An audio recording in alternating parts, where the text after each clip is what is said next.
Greetings and salutations, my friends. Welcome to my first top 5 video. Today we are looking at teams that you should manage. You there, Dave, should manage in Football Manager 2020. I've picked a team from the Premier League, Championship, League 1, League 2 and the Vanarama. And what I've tried to do is stay away from the obvious ones like Bolton, starting on minus 12 points. Fun challenge and stuff, but I've tried to pick sort of non-obvious teams from each division to have a go at and my reasonings why. So without further ado, let's jump into... Well, actually, a little bit of ado. Make sure you hit the like button. I've been doing this 4 years and I still can't explain it. Hit the like button, hit the notification bell, because then you get notified and it appears in your subs thing. I'll show you the video then. So my Premier League team to manage is going to be a weird choice, I think, for a few people. And obviously this is very subjective. You might find different interests in different teams. But I'm going to pick Southampton. And this may be my inner Liverpool fan coming out. But I think it's time for Southampton to stop being the feeder team. Well, for Liverpool mainly, but for lots of other clubs as well.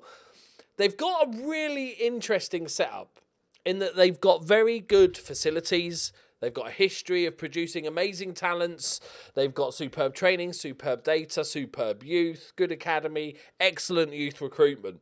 So Southampton are famous for bringing 3 people through the academy. But here's the situation with Southampton. This is why I think they're quite an interesting team to manage, is that you've got to stop being the whipping boys, first off, and being the feeder team.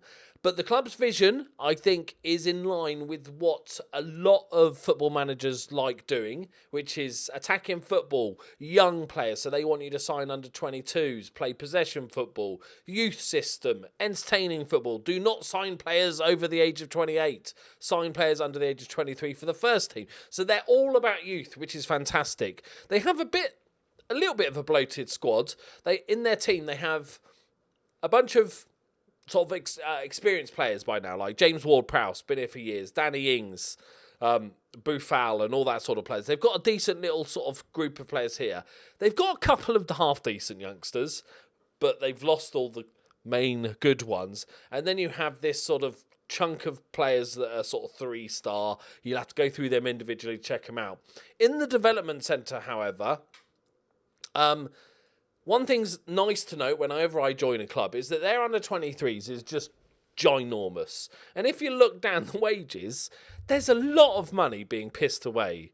Like these 2 guys alone, £2,000 a week, these guys. So I would have a massive cull of this whole under-23s team. Excuse me. We do have a couple of good youngsters. We've got Will Ferry, who looks very promising as a winger, inside forward type player. And then in the under-23s, we've got Ramello Mitchell, excuse me, who is going to need a bit of luck to get to that potential ability. But again, you know, a bunch of poor players, really. In real life, they're struggling a tiny bit. Where? Oh, God.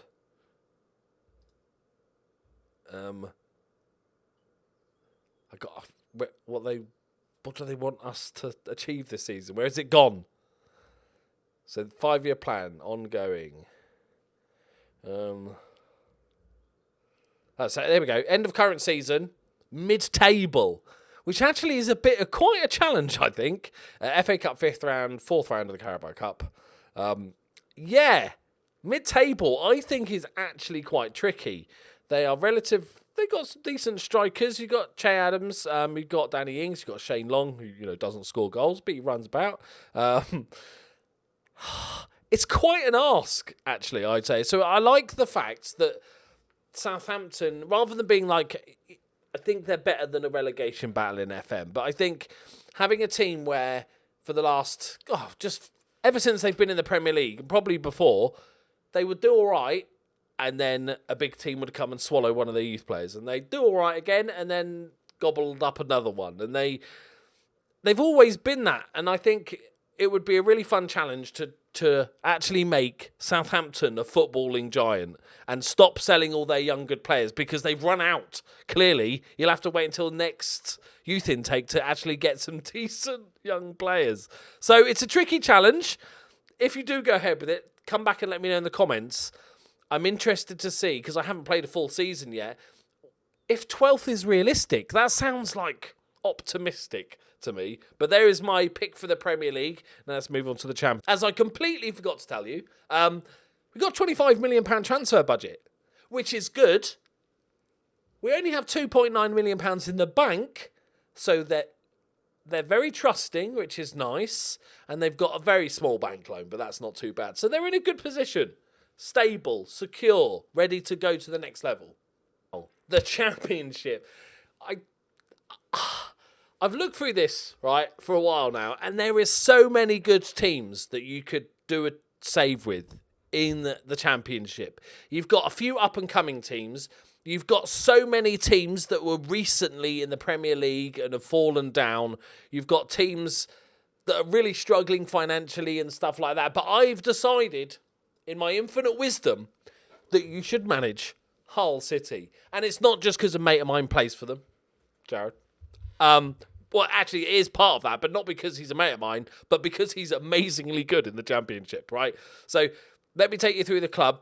Finances-wise, not great. Okay, I'm giving you like a shit sandwich here. This is the not great bit. Got 11 million quid in the bank. We're already over budget on wages. We've got £1 million to spend. £50 million debt. That's it's a gift loan, right? The other side to this is that the guy that's leaving is, it's a gift loan. It's only repayable on departure of the check. He wants to leave. He wants to sell the club. So there is the possibility with Hull that you'll get a tycoon takeover or a local businessman. You will then owe 50 million quid.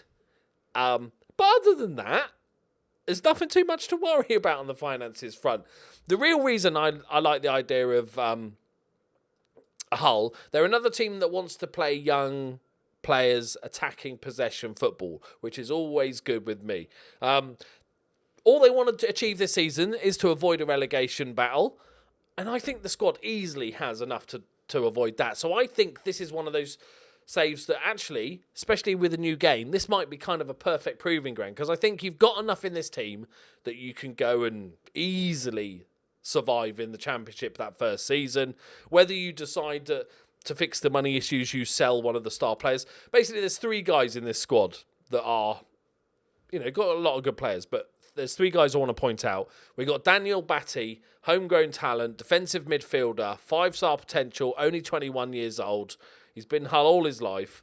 He's a very good youngster. We've got Jared Bowen, who's an inside forward on the right-hand side, who's rapid, scores for fun, amazing, valued at 11 million. He's wanted by Villa, Burnley, Crystal Palace, Newcastle, Sheffield United and West Ham. So whether you decide to... he's only 22. Whether you decide to cash in on him or not, up to you, or build the team around him. And finally, Reece Burke, who's just an epic ball-playing centre-back, only 22, another English player. So you've got this 3 English players that are just beastly for the Championship.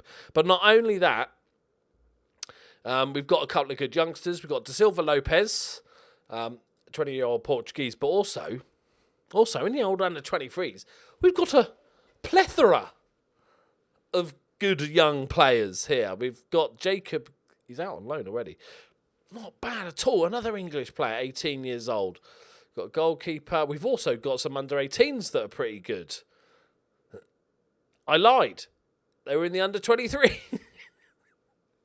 So we've got some amazing players, and some really good talents, and especially with, I don't know what Brexit's like in this year's Football Manager. I don't know how that's going to go down. But we're not going to have to worry about homegrown players. Yes, the team does have a few oldies in it that need to... It's actually not too bad now. I think they got rid of most.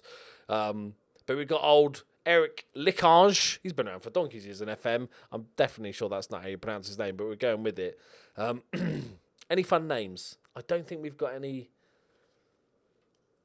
George Honeyman. That's your best fun name. So, not great on that front. But I think the club is perfect. Easy first season, hopefully. And then you rebuild from there. Finances is definitely something you're going to have to worry about, but you've got the prospect of a very imminent takeover, which could be very good and give you a load of money, or it could mean that they just buy the club, don't give you any money, and then you get £50 million debt from the previous chairman leaving. So it could go either way. It's a gamble. What's this fun? Right, there we go. There is my championship club. To be honest, I could have picked any championship club. There's about 10 ones that are interesting to me. I was looking at Stoke and maybe Swansea and Leeds, Derby. Yeah, there's a lot of good teams. This is, I think, a really good place to start with a new game. Still a big league. You know the players. So I think this is a great place to start. So again, once we were looking at League One, kind of spoilt for choice. There's two very obvious candidates for the fun teams to manage in League One and for me, and that is Bolton, because of all the stuff that's gone on with Bolton. They start the season with minus 12 points. They got no money. They got a makeshift team. I think they have got a team now, but it's going to be a hell of a season. And right at the other end of the spectrum, we've got Sunderland, who are expected to win the league. They're expected to get first. They've got players on big money. They should walk the league, but obviously there's that extra pressure that you're supposed to win the league. So if it takes a few weeks to get a tactic working, you might be getting a sack. But what I've actually gone for is I've picked Wimbledon. AFC Wimbledon. If you don't know what the Wimbledon history, you're a young'un or just haven't seen it. Wimbledon existed. Hooray, we're Wimbledon. Yay, we're kind of weird, but we occasionally win stuff. And then, we're struggling a bit. Money. Milton Keynes appears and goes, I'll have your team. Gobble, gobble, gobble. Milton Keynes Dons. Everybody at Wimbledon, boo, we're not going to fucking Milton Keynes. We'll start a new club. They started AFC Wimbledon and worked from the ground up. And Sports Interactive even got in, I think they're still shirt sponsors for Wimbledon. But they sort of stagnated, really. They've got to this sort of plateau in League One, just about surviving. In fact, it's getting slightly worse the last 3 seasons. And all you need to achieve to keep yourself in the job is to avoid relegation. They want second round of the FA Cup, second round of the Carabao, and work towards becoming self-sustainable. All good things. They want to play attacking football, set pieces, direct, sign players based in England, and young players. And domestic. They want to sign players from the lower levels of the domestic game. That's actually quite an interesting. You could add that as a little challenge or something. But so that's the main reason. I think it's time that Wimbledon return to their rightful place in the Premier League. That'll be a laugh, wouldn't it? But actually, they've got some really, really good youth talents. Don't get too excited, because they're all in the senior squad. Because if you go and look in the under-23s and stuff, there may be a couple of scraps you could find in these teams, but not really. But we do have some good candidates already in the senior squad. I think as soon as they shine, as soon as they show any footballing ability, the manager's like, yep, senior squad. But they've got a very solid side. And I think surviving relegation is definitely doable the first season.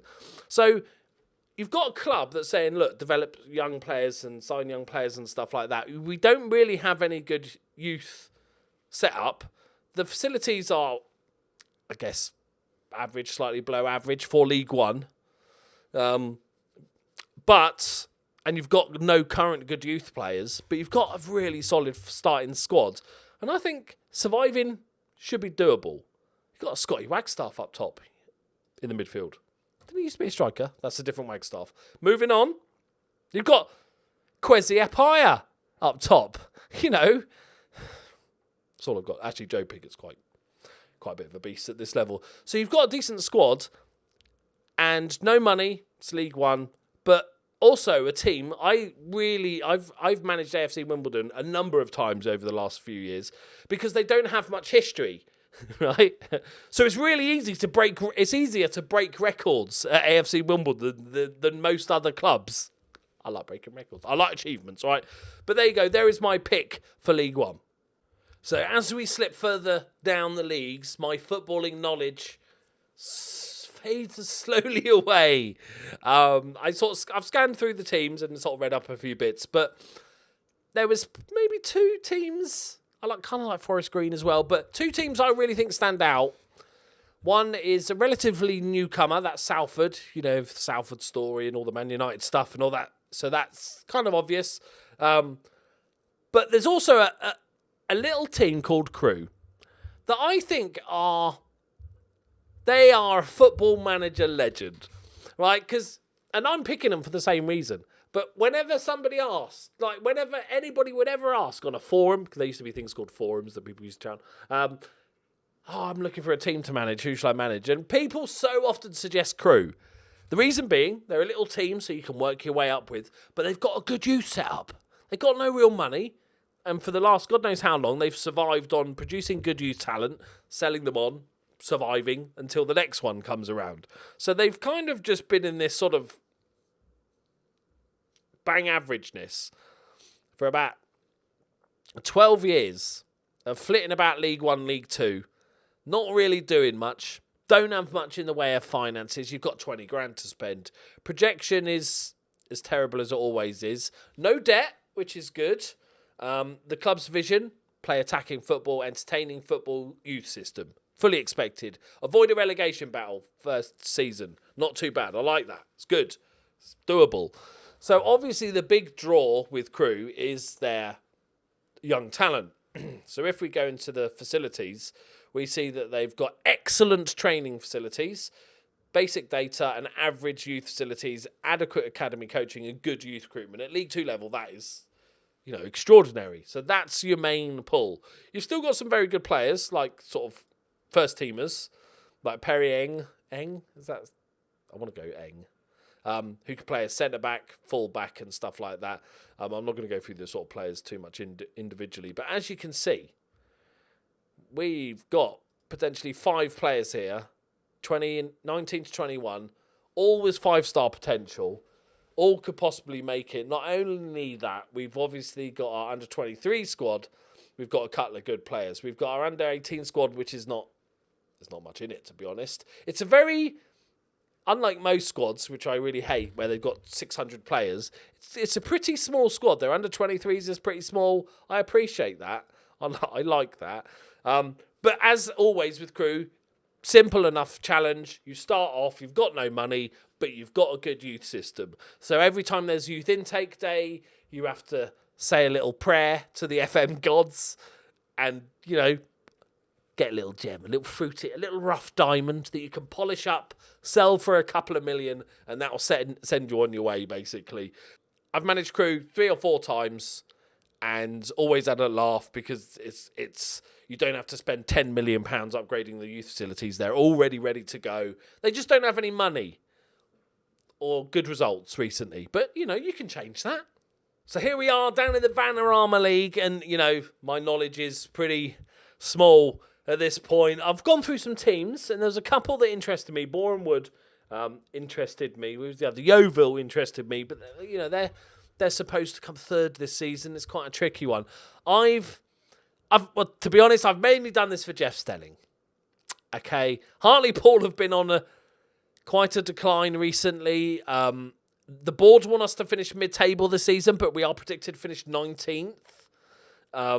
Which makes it tricky. So this is definitely more of a tougher challenge to do.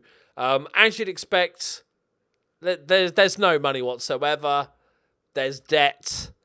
They're not in a good place. They're really not in a good place. And unlike most teams at this level, what they want you to achieve this season, i.e. mid-table, is actually quite an ask. It's actually quite an ask. They've got an okay team. They've got a couple of good positions. They've got, what's the sort of, anybody of any sort of value? Nobody of any real value. They've got a couple of good defenders, couple of good midfielders. There's a reason why they're down there. I'm trying to be polite. They're not very good at the footballs. They've got no good under-18s. They don't have a reserve squad. They are predicted to finish 19th. They want you to finish mid-table. You've got no money. You've got a couple of good youth players on loan. You've got Kenton Richardson. Good physicals, actually. Who's not a bad youngster. We've got a couple of good youngsters that might be required to sell to stay afloat as a squad. But I think you should just do this for Jeff Stelling. He's a die-hard Hartley Paul fan, and having watched Soccer Saturday for many years and seeing how upset he gets every single time Hartley Paul do badly, which is very, very, very often, I think we should just do this for Jeff. Solidarity. Do it for Jeff. Right. There we go. I'm not going down any further than this because then I'd have to go Vanarama North. North, where all the North people live. Oh, right. There we go, my friends. Like I said, this list is just to give you maybe a little bit of inspiration as to teams to pick or try out, or even just scout and steal Crew's best players. But there's some ideas for teams. Let me know who you have picked and why. And also put your suggestions for other people if they're looking for challenges and stuff like that. I'm probably not going to do one for like worldwide teams because, to be honest, I know nothing. I know nothing about it. I'd just be reading a Wikipedia page. At least in England, I know a bit about the teams till we get a bit further down. But yeah, take this as inspiration for picking your team. Let me know, and also like if you do want to cover teams to manage in Spain, if you're Spanish or you know the Spanish game well, then you might want to do a similar thing in the comments and just name, you know, the top 4 Spanish teams to manage or whatever. But let me know in the comments. Help each other out. Thank you very much for watching. Bye-bye.